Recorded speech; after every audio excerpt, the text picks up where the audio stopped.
Assalamualaikum warahmatullahi wabarakatuh. Perkenalkan, nama saya Sulfitriana dengan NIM 2202095.023. Di sini saya akan menjelaskan tentang Wireless One untuk memenuhi tugas mata kuliah komunikasi data. Pertama yaitu pengertian dari Wireless One. Wireless Wide Area Network adalah jaringan yang menjangkau area yang lebih luas dibandingkan dengan wireless LAN. Jangkauan umumnya mencakup nasional dengan infrastruktur jaringan wireless yang disediakan oleh wireless server untuk biaya pemakaian bulanan mirip dengan langganan ponsel. Jika wireless LAN digunakan supaya user jaringan bisa bergerak dalam area yang kecil, maka Wireless One digunakan untuk menyediakan koneksi internet bergerak dengan area jangkauan yang lebih luas untuk pelaku perjalanan bisnis atau teknisi lapangan. Wireless One memungkinkan user untuk mengakses internet, email, serta aplikasi serta informasi perusahaan meskipun mereka jauh dari kantor. Wireless One menggunakan jaringan seluler untuk transmisi data. Contoh sistem seluler yang digunakan oleh Wireless One adalah CDMA, GSM, GPRS, IDJE, 3G, dan HSDPA. Komputer portable dengan modem Wireless One terhubung ke base stasiun pada jaringan wireless ke gelombang radio. Tower radio kemudian membawa sinyal ke mobil switching center, di mana data dilewati jaringan yang sesuai. Koneksi ke internet dilakukan dengan menggunakan koneksi service provider. Wireless One menggunakan jaringan seluler existing sehingga bisa melakukan panggilan suara melalui Wireless One. Baik telepon seluler dan kartu Wireless One bisa melakukan panggilan suara dan juga melewatkan data pada jaringan Wireless One. Kemudian bentuk komunikasi Wireless One. Teknologi Wireless One memungkinkan pengguna untuk membangun koneksi nirkabel melalui jaringan publik atau private. Koneksi ini dapat dibuat mencakup suatu daerah yang sangat luas, seperti kota atau negara, melalui pengguna beberapa antena atau juga sistem satelit yang diselenggarakan oleh penyelenggara jasa telekomunikasi. Bentuk komunikasi jaringan WAN antara lain point-to-point, circuit switching, dan packet switching. Kemudian bentuk komunikasi Wireless One. 1. Point-to-point disebut juga dengan jaringan licit line, di mana jaringan ini secara private berhubungan satu sama lain. Link ini mengakomodasi dua tipe transmisi datagram dan transmisi data stream. Contoh metode ini adalah sistem telepon. Circuit switching merupakan metode switching yang keberadaan sirkuit secara fisik yang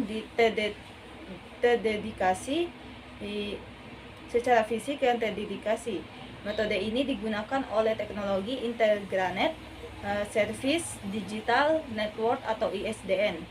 Kemudian ada packet switching, merupakan metode switching yang pada peralatan jaringan yang melakukan sharing point to point untuk transportasi paket dari sumber data ke tujuan melintasi jaringan.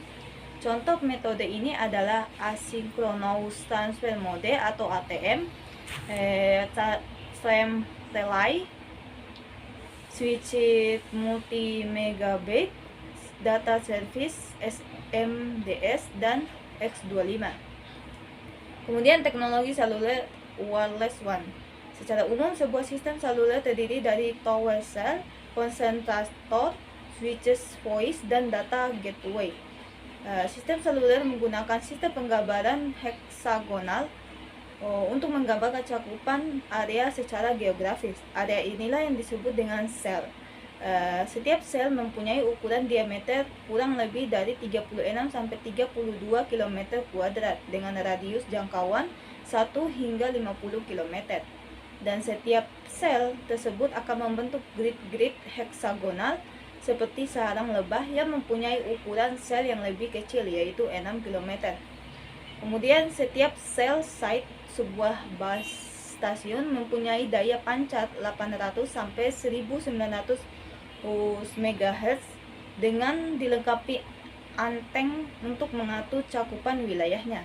Frekuensi untuk setiap base stasiun harus dipilih dengan hati-hati untuk mengurangi interferensi dengan sel tetangga.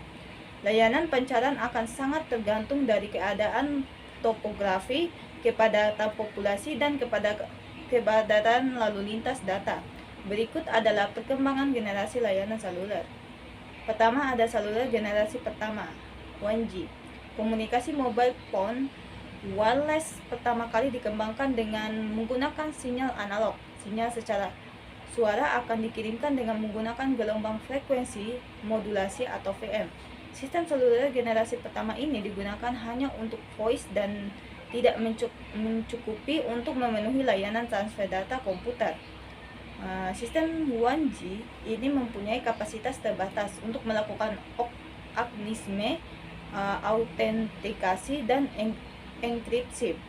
Teknologi seluler generasi pertama ini dipelopori oleh AMPS (Advanced Mobile Phone Service) yang dikenal pada tahun 1978.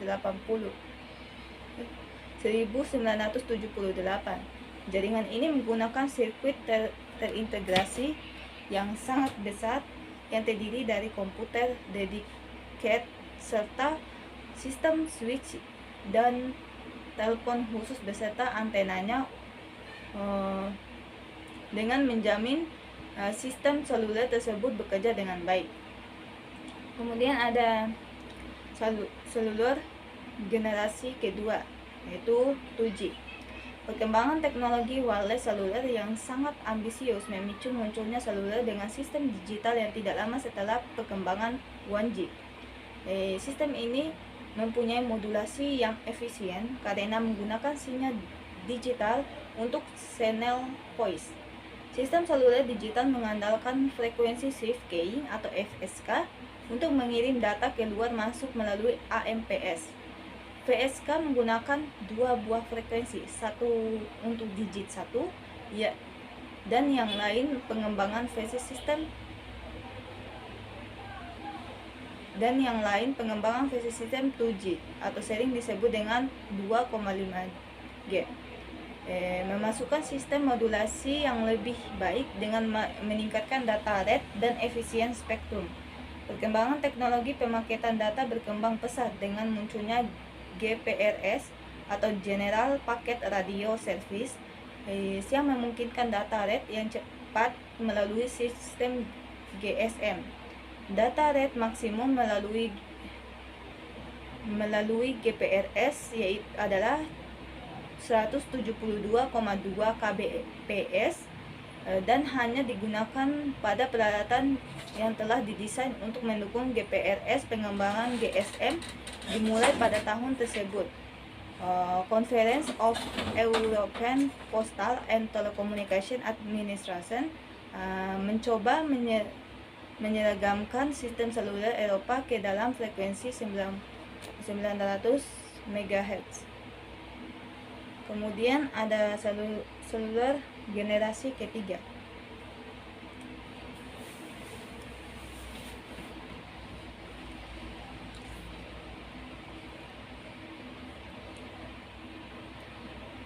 Kemudian ada seluler generasi ketiga atau 3G. Perkembangan teknologi komunikasi mobile berkembang dengan pesatnya. Setelah 2G, generasi seluler berikutnya yaitu 3G. Teknologi ini telah menambah layanan internet secara wireless.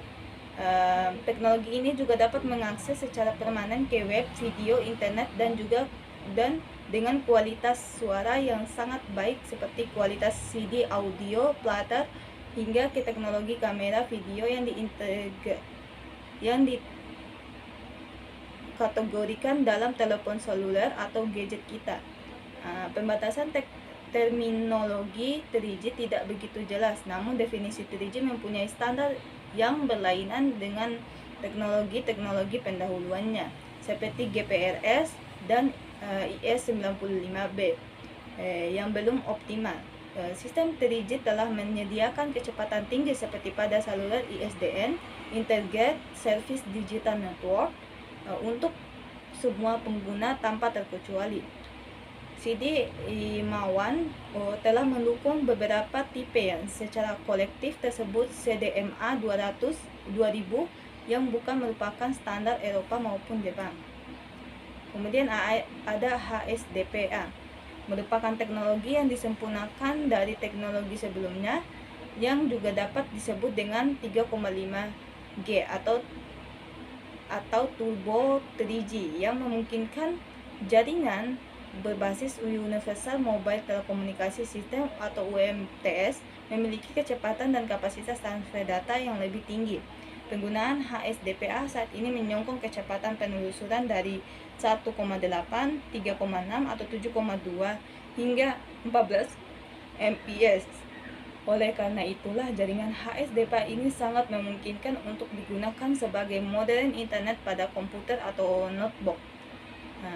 Kemudian pemasaran HSDPA dalam bentuk modern yang digunakan sebagai koneksi mobile broadband baru diperkenalkan pada tahun 2007.